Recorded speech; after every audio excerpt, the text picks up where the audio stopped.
For the longest time, the smell of gasoline and motor oil was the smell of failure. At least, that's what my family told me.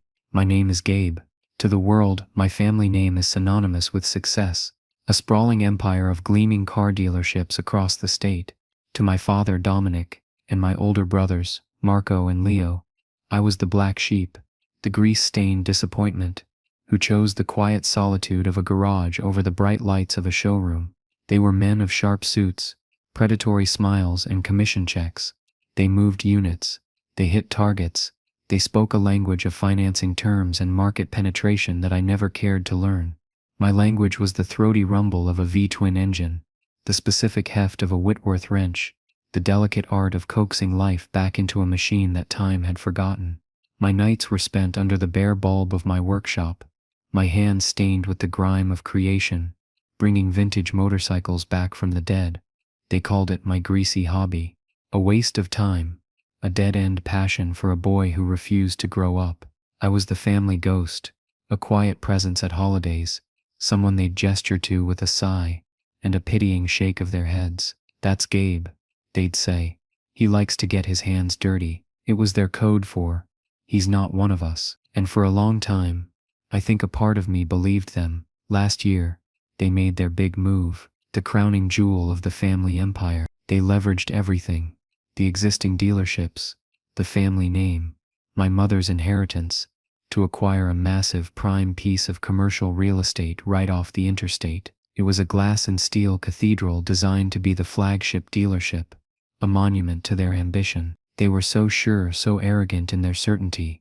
They popped champagne on the bare concrete foundation, Marco slapping Leo on the back, while my father beamed, talking about legacy and dynasty. I wasn't invited to that celebration, of course. I was in my garage, meticulously relacing the spokes on a 1948 Indian Chief for a client who valued patience more than pinstripes. Then the deal went south. The market shifted, interest rates climbed with predatory speed, and the financing they'd counted on evaporated like morning mist. The glass cathedral became a glass tomb, a monument not to their success, but to their hubris. The whispers started first, then the frantic, hushed phone calls. Creditors were circling. The empire was crumbling. The bankruptcy wolves were howling at the door. Which brings us to this morning, the emergency family meeting. I got the call from my mother, her voice thin and stretched with a panic she couldn't conceal. They were meeting in the conference room of the old original dealership,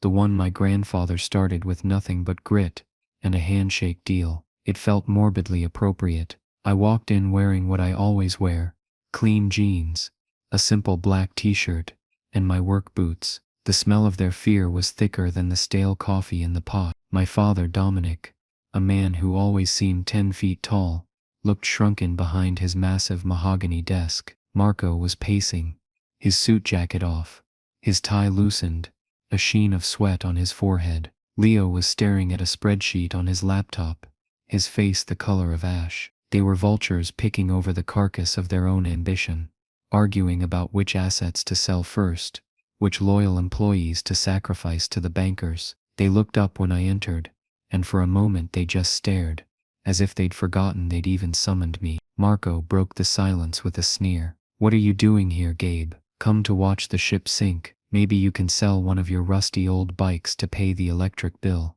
They all laughed, a hollow, desperate sound. It wasn't the booming, confident laugh of old. It was the frantic cackle of men staring into the abyss. I didn't say a word. I just walked over to the head of the table, the seat my grandfather used to occupy, and placed a single leather-bound portfolio on the polished wood. "I'm not here to watch it sink," I said, my voice quiet, but filling the suddenly silent room. "I'm here to buy the ship." They laughed again, louder this time, a surge of defiant, misplaced pride. Leo slammed his laptop shut. "Don't be an idiot, Gabe. This isn't one of your junkyard deals. We're talking about real money, money you can't even comprehend." I let him finish. I let the echo of his condescension fade into the terrified silence. Then, I opened the portfolio. The first page was a cashier's check from my personal account, made out to the family holding company, for a sum that would not only clear their debt, but buy them out entirely, with enough left over for them to disappear quietly. The The second page was my bank statement. They leaned in, their eyes scanning the numbers, first with confusion, then with dawning, stomach-churning shock. The room went so quiet, I could hear the hum of the fluorescent lights. My father's jaw was slack. Marco looked like he'd been punched in the gut. It turns out my little hobby, restoring forgotten pieces of history, for a handful of quiet, obscenely wealthy collectors who value artistry over advertising, had made me more money in the last 5 years than their entire debt-fueled empire combined. I let the moment hang in the air, a perfect, crystalline silence. "The offer is non-negotiable," I said, my voice as calm as a resting engine. "You walk away with your personal possessions and nothing else. The family name stays, but you don't." And as I stood there, watching the power shift, watching the color drain from their faces, I knew exactly what the first piece of inventory would be in their shiny new, and now my showroom. It would be the bike they made me throw away, the one they told me to scrap because it was worthless, a pile of rust and ruin, they'd said, a reflection of my own dead-end future. I never scrapped it. I saved every piece, and I can't wait to see the look on their faces when they see it gleaming under the spotlights of the empire they lost. The silence that followed my offer was the most profound I have ever experienced. It wasn't an empty silence.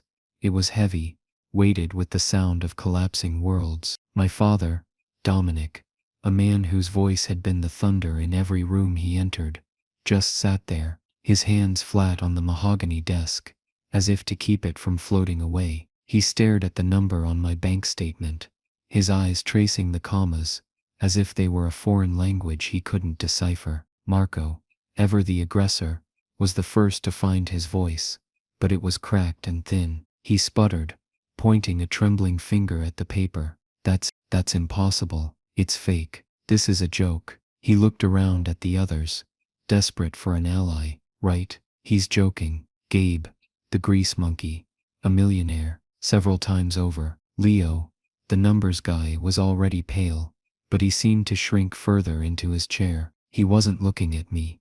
He was looking at the portfolio with the horrified recognition of a man who knows the figures are real. He knew the format of these private banking statements. He knew the watermark. He knew the routing numbers are correct, he whispered, a death rattle of his own authority. "The account is legitimate." That admission seemed to suck the last of the air from the room. My father finally lifted his head, and for the first time in my life, I saw genuine bewilderment in his eyes, a complete system failure of the worldview he had so carefully constructed. In his world, success was loud. It wore expensive suits and drove new cars. It didn't wear work boots and hide in a dusty garage. "How?" he asked, the single word a surrender. I didn't answer him immediately. I let him sit with the question, let them all sit with it, because the answer wasn't just about money. It was about everything they had ever been, and everything I was. I felt a strange sense of detachment, like I was watching a scene from a movie. And as I looked at their broken, confused faces, the memories came flooding back, not as a torrent, but as a series of cold, clear snapshots. These were the moments that had forged the steel in my spine, the moments that had funded the check sitting on their table. I was 16 when I found it. The bike, a 1969 Triumph Bonneville T120R, left for dead in the back of an old barn we were clearing out for a family friend. It was more rust than bike, a skeletal frame with seized pistons and rotted-out tires. To them it was trash. "Junk it, Gabe," my father had ordered, not even bothering to look at it. "We're in the business of selling new things, not polishing old garbage." But I saw something else. I saw the clean lines under the decay, the ghost of a legend. I secretly hauled it back to my corner of the family garage, piece by rusty piece. It became my obsession, my secret project. I spent months reading old manuals, sourcing vintage parts online, learning the forgotten arts of vapor owning and cadmium plating. One afternoon, Marco and Leo found my stash. I had just managed to get the engine block cleaned, and was about to re-bore the cylinders. They came in, laughing, smelling of the expensive cologne they always wore. "What is this pile of scrap, little brother?" Marco sneered, kicking one of the fenders I had painstakingly stripped and primed. "Still playing with your toys?" I told them to leave it alone, that it was important to me. That was the wrong thing to say.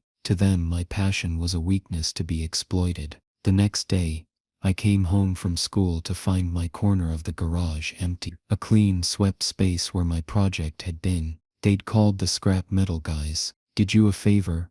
Leo said at dinner that night, not even looking at me. "Cleaned up your mess." Dad was proud, said you were finally showing some sense. My father just nodded in agreement, taking a sip of his wine. "A man's got to know when to cut his losses, son." That thing was a dead end. I didn't cry. I didn't yell. I felt something much colder, much heavier, settle in my gut. A quiet, burning resolve. I excused myself from the table, went back to the empty corner of the garage, and saw that the scrap hauler had missed a single small piece that had rolled under a workbench. The tarnished brass head badge that read Triumph. I picked it up, closed my fist around its sharp edges, and I made a promise to myself. I would get it all back. Another memory.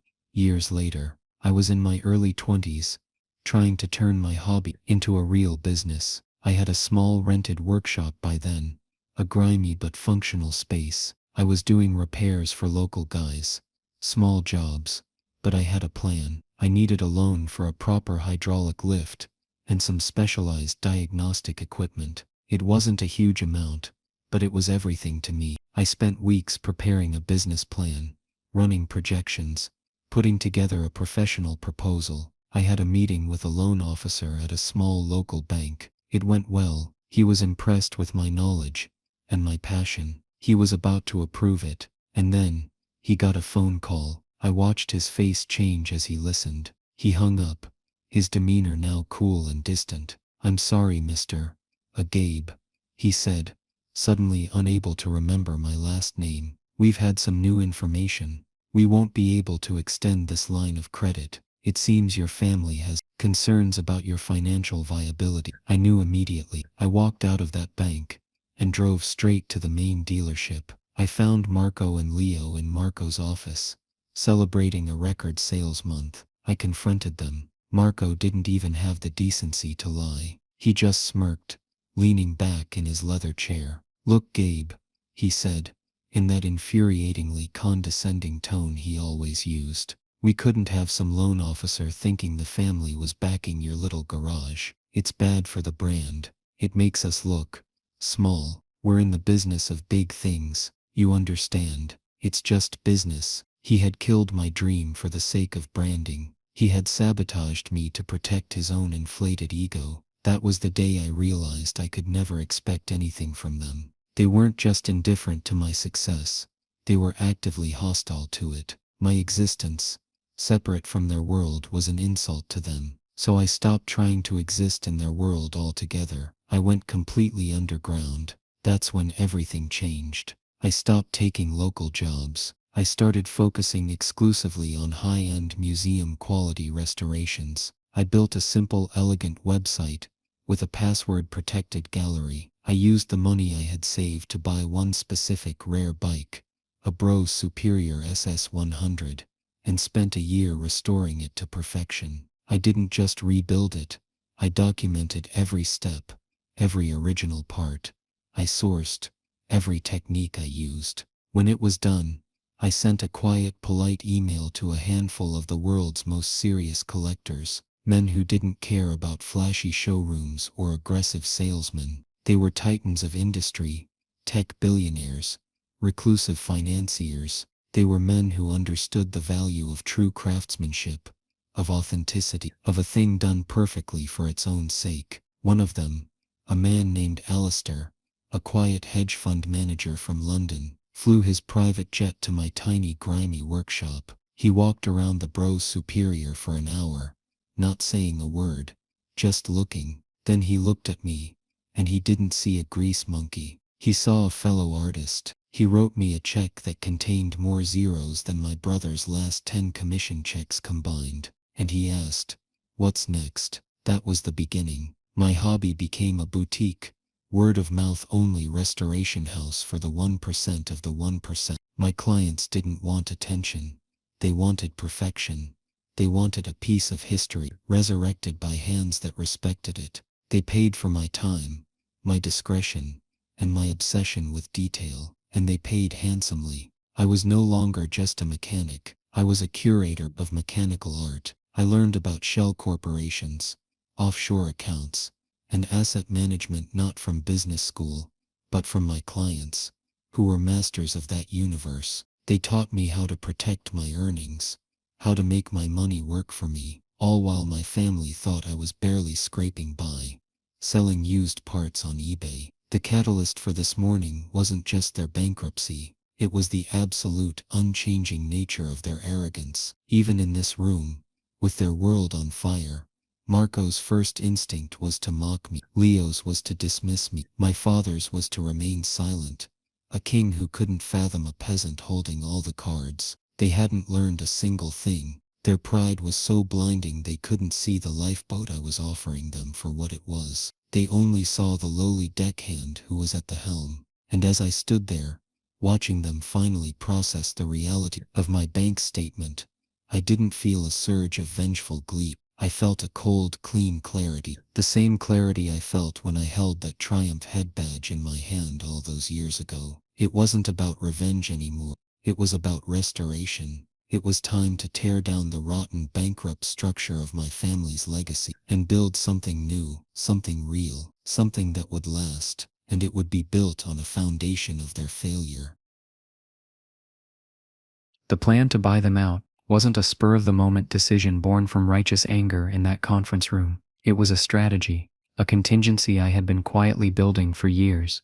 The truth is, my greatest skill isn't restoring engines, it's observation. While my family saw a greasy hobbyist, I was a student of their downfall, watching from the sidelines as they made one catastrophic mistake after another. I saw the reckless spending, the ego-driven acquisitions, the way they treated their employees like disposable parts. They ran their business like a high-stakes poker game, all bluff and bluster, while I was building mine like a Swiss watch, all precision and quiet competence. I saw this day coming from a mile away. It wasn't a matter of if, but when. Their ambition was a runaway train, and I knew eventually it would fly right off the tracks. My financial success gave me the means, but my foresight gave me the weapon. I hadn't just been saving money, I'd been preparing for war. My primary ally in this quiet war was a man named Julian. To most of the world, Julian was one of the sharpest corporate lawyers in the city, a man whose name on a legal brief made other attorneys sigh and start calculating their settlement offers. To me he was a client, and over time, a friend. He was a man who owned a pristine 1938 Vincent HRD Rapide that I had spent the better part of 2 years bringing back to life. Julian was like me in many ways, a man who appreciated things that were built with integrity. He found a certain poetry in the cold, hard logic of the law, just as I found it in the mechanical precision of a well-tuned engine. He'd spend hours in my workshop, sipping single malt scotch while I worked, talking about torts and injunctions, as I torqued head bolts and synchronized carburetors. He was the first person I told about the true scale of my business. He wasn't surprised, he just nodded and said, "Good, now let's make sure they can never touch it." Under Julian's guidance, I structured my life like a fortress. My restoration business was a sole proprietorship, but my earnings flowed into a series of trusts and holding companies that were legally untouchable. He taught me the art of the paper trail, of creating a financial identity so discreet it was practically invisible. It was Julian who introduced a fascinating subplot to our long-running conversation. Years ago, before my family's dealership empire had reached its peak, my father had tried to acquire a smaller family-run import car service that Julian's father had owned. Dominic had used predatory tactics, trying to strong-arm him into a lowball sale, threatening to use his market power to crush him. Julian's father, a proud man, refused to sell, and ended up retiring early, worn down by the stress of the fight. Julian never forgot it. He spoke of it not with anger, but with a kind of cool professional disdain. "Your father confuses brute force with strategy," he told me once. "It's a common mistake among the arrogant, and it always leaves them vulnerable." His involvement in my plan wasn't just professional, it was personal. He saw in my quiet rise the perfect karmic countermove to my family's loud aggression. The hidden leverage I had wasn't just the money. Any rich man could have offered them a buyout. My leverage was information, and it was absolute. While my family was busy leveraging their assets to the hilt for the new dealership, I was doing my own form of research. With Julian's help, I started digging. We hired a forensic accountant, a quiet, unassuming woman named Carol, who could make a spreadsheet sing the blues. She was our unwitting informant in a way, though she was very witting and very well paid. She wasn't an employee of my family's firm, but she knew exactly where to look in public records, loan agreements, and UCC filings. For months, Carol built a complete, terrifyingly detailed picture of their financial health, or rather, the lack of it. They hadn't just leveraged the business, they had signed personal guarantees. Dominic, Marco, and Leo. They had personally backed the loans for that glass cathedral on the interstate. This meant that when the business went bankrupt,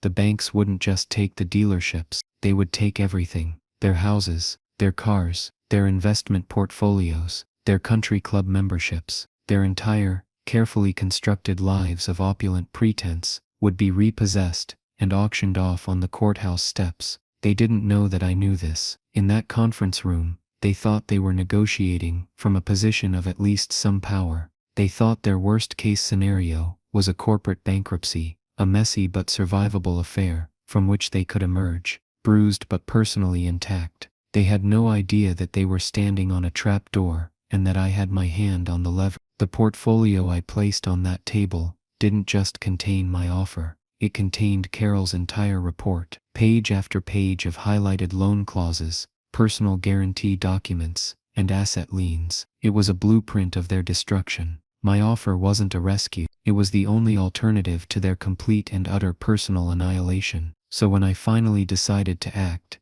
it was with the cold precision of a surgeon. The night before the emergency meeting, Julian and I sat in his office, the city lights twinkling below us. The finished portfolio lay between us, on his antique desk. "Are you ready for this, Gabe?" he asked, his voice calm. "Once you walk into that room, nothing will ever be the same. They're your family." I thought about that for a moment. I thought of the empty space in the garage where my Triumph used to be. I thought of the condescending smirk on Marco's face at the bank. I thought of my father's dismissive wave of the hand, consigning my passion to the scrap heap. "They stopped being my family a long time ago, Julian," I replied, my voice steady. "This isn't a family matter, as they always told me, it's just business." Julian allowed himself a small thin smile. He tapped the portfolio. "Then this is the most beautifully crafted, legally airtight declaration of war I have ever had the pleasure of co-authoring." He explained the strategy for the meeting. "Let them talk, let them posture, let them mock me one last time, let their arrogance be their undoing. Don't show the full extent of the leverage, the personal guarantees at first, just show the money. Let them react to that, let them expose their true natures. Then when they were at their most defiant, when they started making demands and trying to negotiate, I was to turn the page and show them the abyss they were really facing." The plan was perfect. It was a machine, just like one of my bikes. Every part had a purpose, every gear meshing perfectly with the next. It was designed not just to win, but to leave no doubt as to who had truly been the smart one in the family all along. I walked into that meeting, not as the prodigal son, but as the patient predator who had finally watched his prey wander into the killing field. I had the money, I had the information, and I had the will. The rest was just a formality. The silent takeover had begun. The moment the reality of my financial statement settled into the room, the dynamic shifted with the force of a physical blow. The air, once thick with their pity for me, was now choked with their panic. It was a beautiful, terrible thing to watch. My father, Dominic, simply deflated. The bluster, the arrogance, the patriarchal certainty that had defined him my entire life, evaporated. He just stared at the papers, his face a mask of gray, stunned disbelief. He looked like a man who had just learned the world was not, in fact, flat. Marco, predictably, went on the attack. It was his only gear. "Where did you get this?" he snarled, his voice a low growl. He stood up, leaning over the table, his knuckles white. "You steal this. Who did you get in bed with, Gabe? The mob? Did you stumble into some dirty money?" The accusation was so absurd, so perfectly indicative of his own worldview, that wealth could only be obtained through aggression or crime, that I almost smiled. He couldn't conceive of a world where value was created through skill and patience. I earned it, Marco, I said. My voice dangerously quiet. I built something people wanted, something real. You should try it sometime. His face flushed a dark, mottled red. He looked like he was about to lunge across the table, but it was Leo, the quiet calculator, who stopped him. Shut up, Marco, Leo hissed, his eyes wide with terror as he flipped through the pages of the report I'd brought. He had gotten to the section detailing the personal guarantees. He understood. Just shut up. He's not joking. Leo's mind was moving faster than Marco's temper. He was already past the shock and into the horrifying calculus of our new reality. He was adding up the numbers, cross-referencing the loan documents in my portfolio with the ones he knew were locked in their files. He saw the trap, and he saw that they were already caught in it. This offer, I continued, speaking to all of them, but looking directly at my father, is to purchase the entirety of the dealership's assets and assume all of its commercial debt. The price I'm offering will cover every cent you owe to the banks, the suppliers, and the contractors. It will make your creditors whole. My father finally looked up, a flicker of hope in his eyes. He thought this was a rescue. Gabe, son, I held up a hand, cutting him off. But the offer is conditional. I paused, letting the word hang in the air. The condition is that the three of you tender your resignations, effective immediately. You will vacate your offices by the end of the day. You will surrender all company property, cars, phones, credit cards. You will sign a non-compete agreement and a non-disclosure agreement. In exchange for your complete and total departure, I will not only satisfy the business debts, but I will also personally absorb the loans tied to your personal guarantees. I let that last part sink in. It was the master stroke Julian had devised. I wasn't just buying their business, I was buying their freedom. The alternative was not just corporate bankruptcy, but personal ruin. The panic flared into a firestorm. You can't do that, Marco yelled. You can't just kick us out. Our name is on the building, and it will continue to be. I replied calmly, I'm buying the brand too. I just don't have any use for the current management. Leo was sweating freely now, his face pale. The non-compete, what are the terms? He asked, his voice trembling. He was already thinking about the future, about what he could salvage. 10 years, a 50-mile radius, I said. The numbers provided by Julian. It was just enough to be legally enforceable, and just enough to ensure they could never again become a threat in this market. My father finally spoke again, his voice raspy. Gabe, this is our legacy. My father built this, and you ran it into the ground. I finished for him, my tone flat and devoid of emotion. Granddad built this business on handshakes and hard work. You three turned it into a monument to your egos, and you were about to let it all burn down to save your own skins. This isn't a negotiation. This is the only deal on the table. You can take it and walk away with your houses and your personal savings intact, or you can refuse, and the banks will take everything. And I do mean everything. I tapped the folder. I have copies of the guarantee clauses you all signed. I'm sure your lawyers can confirm their validity. You have 1 hour to decide. With that, I stood up and walked out of the conference room, closing the door behind me. I didn't go far. I just stood in the hallway, leaning against the wall, listening. For the first few minutes, there was silence. Then the shouting began. It was a symphony of desperation. Marco's rage, Leo's panicked rationalizations, my father's broken, pleading tones. I could hear them talking to their lawyers on speakerphone, the panicked squawks confirming everything I had just told them. They were trapped, completely and utterly outmaneuvered. The men who had spent their lives looking down on me, who saw me as slow and stupid, were now caged by a contract of my design. The hunter had become the prey. The silence that fell after about 45 minutes was even more telling than the shouting. It was the sound of surrender. The door opened. It was my father. He looked 100 years old. His shoulders were slumped. His eyes were red. The king had been deposed. We accept your terms, he said, the words tasting like ash in his mouth. The silent takeover was complete. The panic had faded, replaced by the hollow, echoing reality of their defeat. The hours that followed were a surreal ballet of capitulation. Julian arrived, stone-faced and carrying a briefcase full of the final documents, his presence a clear signal that this was no longer a family discussion, but a legal transaction. He orchestrated the proceedings with the detached efficiency of a mortician. One by one, my father Marco and Leo signed the stack of papers, resignations, sales agreements, non-competes. Their hands trembled, their signatures, once bold and confident, were now spidery and weak. The power shift was absolute. It was codified in ink on legal bond paper. Then came the exodus, the most satisfying part of the day. I watched, from what was now my office, my father's old office, as they packed their personal belongings. It was a pathetic parade of defeated vanity.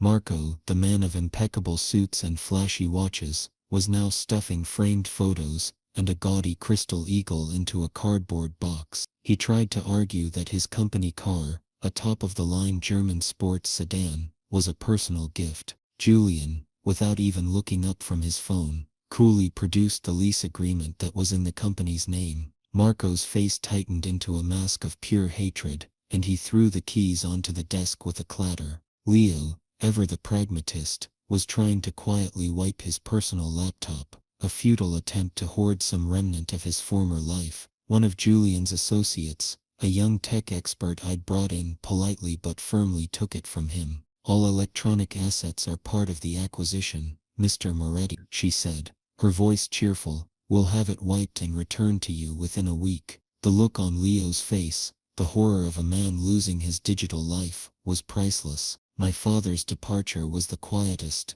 and in a way the most tragic. He just took a single framed picture of my grandfather standing in front of the original dealership. He held it for a moment, then placed it in his box, and walked out without looking at me. There was no grand confrontation, just the quiet shuffling sound of a dynasty ending. Once they were gone, the manipulation began.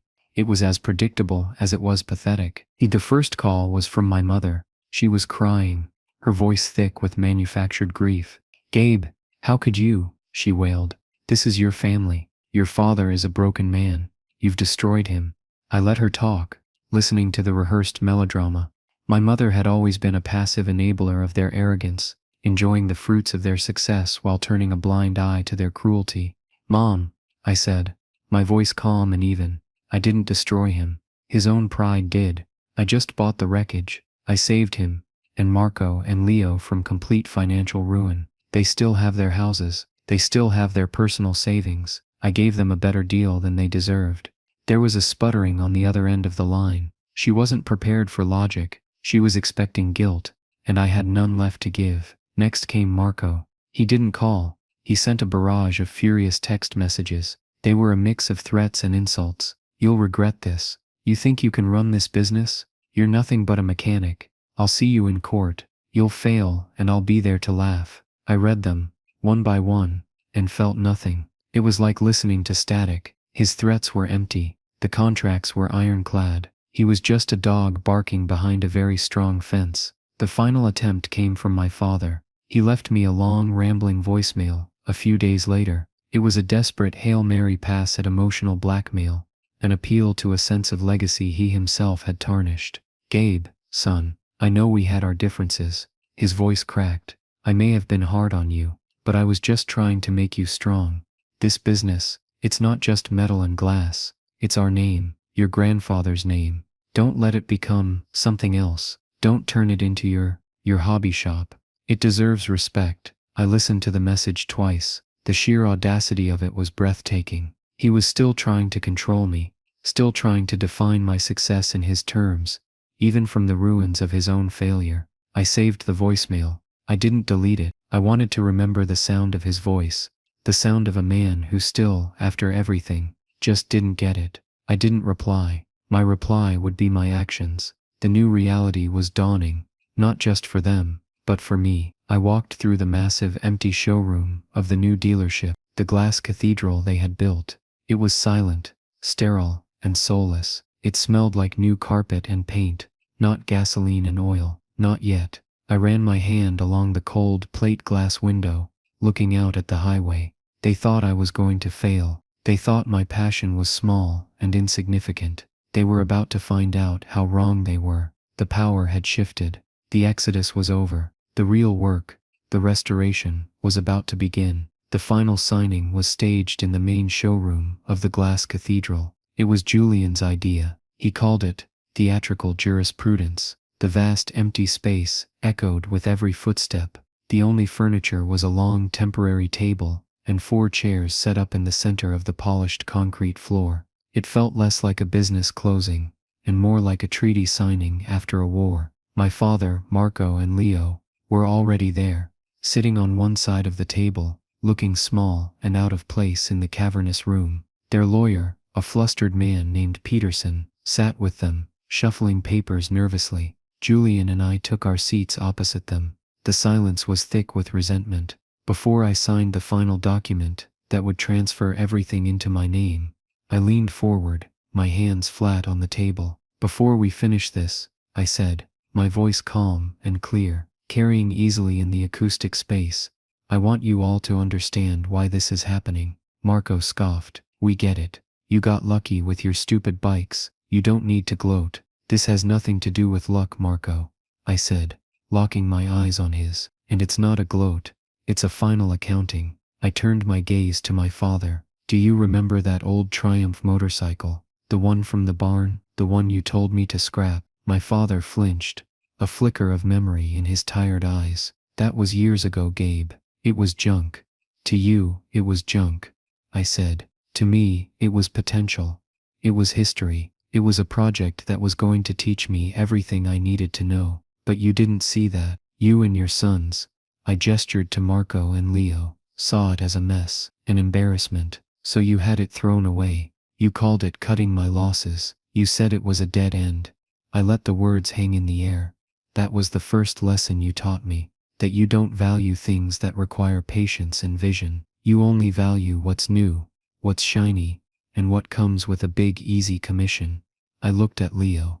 "And you, Leo, do you remember when I tried to get a small business loan for a hydraulic lift? You called the bank. You told the loan officer my family had concerns about my financial viability. You killed my dream to protect the brand." That was the second lesson. You taught me that family loyalty was a one-way street, that my success was a threat to your image. Finally, I looked at my father again. "And you, all those years, every family dinner, every holiday, the condescending jokes, the pitying looks, calling my life's work a greasy hobby. You taught me the most important lesson of all, that I was on my own, that I could never ever rely on you for anything. So I didn't." I leaned back in my chair. "My business wasn't luck. It was a direct response to the world you created for me. I built a business on everything you despise: discretion, privacy, craftsmanship, trust. My clients aren't just buying a machine. They're buying a piece of my integrity. They're buying the very thing this family business lost a long time ago." You didn't just go bankrupt because of a bad real estate deal. You went bankrupt because you were morally bankrupt first. The company was rotten from the inside out. This, I tapped the pile of documents, isn't an act of revenge. It's a fumigation. Silence. Complete, stunned silence. Peterson, their lawyer, cleared his throat, pushing the final signature page towards me. I picked up the pen. Julian offered me a heavy, expensive fountain pen. The ink flowed, black and final. It was done. I owned everything. The new reality had begun. They left quickly after that. A silent, defeated trio, swallowed by the automatic glass doors. I stood alone in the center of my new showroom. My showroom. The words felt foreign, but right. I took out my phone and made a call. "Bring it in," I said. A few minutes later, the large bay doors at the back of the showroom rolled up, and 2 of my guys from the workshop carefully wheeled in a single motorcycle. It sat on a custom-made display platform, and under the harsh industrial lights of the empty building, it gleamed like a jewel. It was the 1969 Triumph Bonneville T120R, my Phoenix. It had taken me years, but I had tracked down every single part my brothers had sent to the scrapyard. The frame had been bought by a collector in Ohio. The engine block was in a crate in Arizona. The fenders, the tank, the headlamp. I found them all. I paid dearly for each piece, far more than they were worth to anyone but me, and I had restored it. Not just rebuilt it, but resurrected it. The paint was a deep, lustrous astral red and silver sheen, perfectly matched to the factory original. The chrome was so deep you could drown in it. The engine, once a seized block of rust, now ticked over with the quiet, rhythmic precision of a heartbeat. It wasn't just a motorcycle. It was a testament. It was proof that something or someone that is discarded as worthless can be reborn into something magnificent. I walked over to it and ran my hand over the cool metal of the gas tank. In the polished chrome of the headlamp casing, I saw my own reflection, not the grease-stained kid from the garage, but the man who owned the garage, and the showroom, and the whole damn company. My face was calm. The war was over. As I stood there, a modest used sedan pulled out of the parking lot across the way. I recognized it as one of the trade-in vehicles from the old lot. Behind the wheel was my father, with my brothers crammed in beside him. They didn't look back. They just drove away, shrinking into the distance, leaving behind the glass cathedral that was now mine, with its new solitary god standing guard. I took out a soft cloth from my back pocket and began to polish the chrome, erasing a smudge, making it perfect. This was my legacy now, and it was just beginning. The first few months were a whirlwind of controlled demolition and careful reconstruction. I didn't just take over the family business. I performed an exorcism.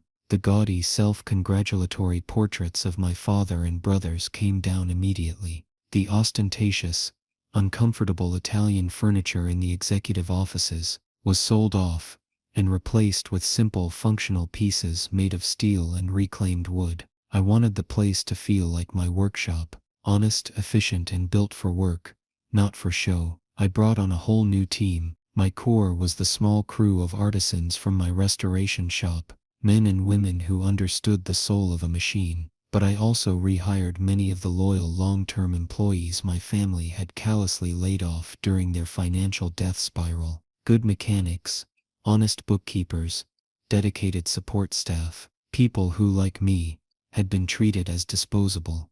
Their gratitude was palpable, and it forged an immediate powerful sense of loyalty. We weren't just a company, we were survivors, building something new from the rubble. The biggest change was the business model itself. The dealership's name, once synonymous with high-pressure sales and flashy, disposable luxury, was about to be redefined. We weren't just going to be a car dealership anymore. We became a destination. One half of the massive showroom remained dedicated to high-end new vehicles, but I curated the selection myself, focusing on brands known for engineering and heritage, not just brand recognition. The other half of the showroom, my half, became a gallery. It was a rotating collection of the world's most beautiful vintage machines, both cars and motorcycles. We showcased my restorations, consignments from top collectors, and rare finds from around the globe. It was a museum where you could buy the exhibits. And in the center of it all, on a raised permanent pedestal under a trio of spotlights, sat the Phoenix, my triumph. It was the heart of the whole operation, a constant reminder of our new philosophy, that true value is timeless, and real passion always pays off. The business thrived in a way my family could never have imagined. Our clientele changed. The old customers, the ones looking for a flashy deal and a status symbol, slowly faded away. They were replaced by a new breed of buyer, people who were looking for something special. Tech entrepreneurs, artists, surgeons, people who appreciated the story behind a vehicle as much as the vehicle itself. They would come in and spend hours just walking the floor, talking to me and my staff about engine design and racing history. The profits from my first 6 months in business eclipsed my family's best year, and we did it with less volume, less overhead, and zero debt. We were building a brand based on authenticity, and it turned out to be a market my family never even knew existed. I found a peace in the work that I'd never known. The stress of hiding, of working in the shadows was gone. My passion was now my profession, out in the open, celebrated. The smell of gasoline and motor oil was no longer the smell of failure. It was the smell of victory. And now, I'm talking to you, and I know some of you out there have a greasy hobby of your own. Maybe it's not restoring motorcycles, maybe it's painting, or writing code, or baking, or building furniture in your garage. Maybe you have people in your life, people you love, or people you work for, who look at your passion and call it a waste of time. They tell you to be more realistic, to focus on the real world, to chase the same boring targets they do. They dismiss the thing that makes you feel most alive, because they can't assign a dollar value to it that they understand. They want you to fit into their box, because your passion is a quiet rebellion against their world of soulless conformity. Let me tell you something, they are wrong. They told me my passion didn't pay the bills. They said it was a dead-end road. But it turns out, when you build something with your own two hands, with integrity, with a relentless obsession for quality, you're not just building a product, you're building a reputation, you're building trust. And in a world that is saturated with cheap imitations and hollow marketing, authenticity is the rarest and most valuable commodity of all. Don't ever let anyone make you feel small for the things you love to do. Don't ever let their lack of vision limit your own. That thing you do in the quiet hours, when the rest of the world is asleep. That isn't your weakness, it's your superpower. It's the truest expression of who you are. Nurture it, protect it, master it, because one day that hobby might just buy you the whole damn showroom. If you've ever been underestimated, or if you've ever been told that your passion is a waste of time, do me a favor, and hit that like button. It lets me know I'm not the only one out there. And subscribe to the channel if you believe in the power of building your own success, on your own terms. I'd love to hear about your greasy hobby in the comments below. Tell me about the thing that you pour your heart into, the thing that the world might not understand, but that makes you who you are, because those are the stories that are really worth telling. Thank you for listening.